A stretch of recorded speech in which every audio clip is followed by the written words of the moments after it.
This morning, I want to speak to your heart about something. The church desperately needs to hear again prayer that touches heaven.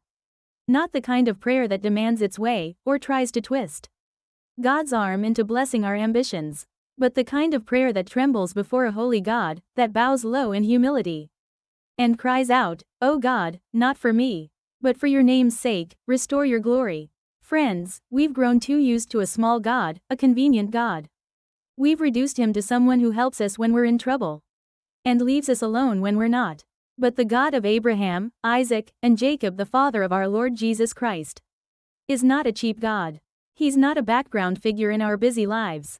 He is holy, he is sovereign, and his presence is overwhelming. When Isaiah saw him, he cried, "Woe is me." When John saw him, he fell on his face. That's the God we need back in our churches, in our hearts, in our prayer meetings. Today, there's a lot of noise called prayer. But heaven isn't always moved by noise. We may gather and ask, but James tells us we ask and do not receive, because we ask with wrong motives. We want to see God's power, but we want to be the ones he uses.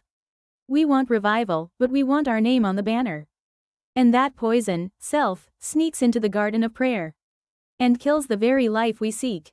God will not share his glory. If we truly long for revival, for the church to rise in power and purity, we must pray not, "God, use me," but, "God, glorify yourself, with or without me."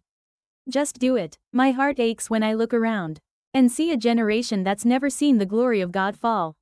Young people who've never sat in a service where the presence of God was so thick you didn't want to move. We've settled for programs, for planning, for performance. But where is the trembling? Where is the awe? Where is the glory? The church is in a kind of Babylon. We still belong to God, but we're far from home. And while we're busy entertaining ourselves, the Spirit groans.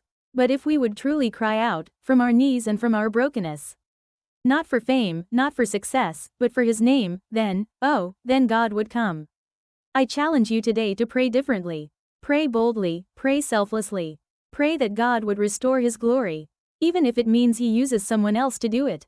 Pray that your church would be awakened, even if you're not the leader. Pray that revival would come to your city, even if it starts in the church across the street. And pray that our generation would see God again, not just hear about him, not just sing about him, but see him, high and lifted up, and tremble in worship. This is the prayer God hears. This is the prayer that brings heaven to earth.